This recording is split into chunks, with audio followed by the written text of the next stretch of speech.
Why is it that so many people who are spiritually sensitive, who seem to have this inner knowing, this capacity for awareness, were born into families that were, shall we say, less than ideal, families that were dysfunctional, toxic, painful? And you might think, well, if the universe is so wise, if there's some kind of intelligence behind all this, why would it put these sensitive souls into such difficult circumstances? But what if I told you that this is not a mistake? What if the very thing you've been cursing, the very situation you've been trying to run from your entire life, is actually the most important thing? Not because suffering is noble, but because sometimes the hardest soil produces the strongest trees.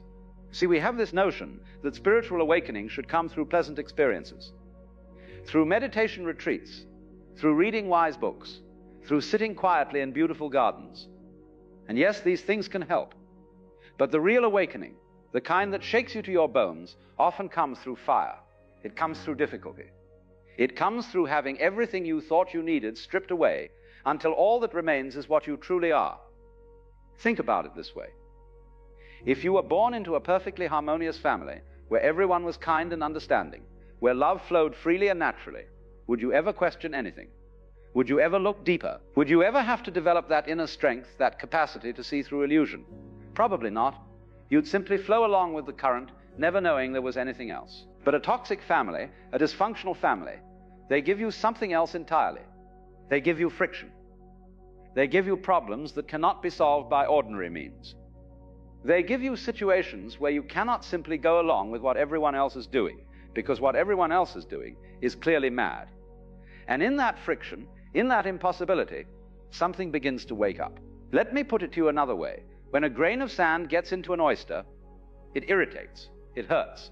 The oyster cannot simply eject it. So what does the oyster do? It begins to coat the grain of sand with layers of nacre, slowly, patiently, and eventually that irritating grain becomes a pearl. The most beautiful thing the oyster creates comes from the thing that hurt it most. Your toxic family was the grain of sand. And you, through all your struggles, through all your pain, through all those years of trying to understand why they were the way they were, you've been creating. You've been developing something that people born into easy circumstances never have to develop. Wisdom. Real wisdom.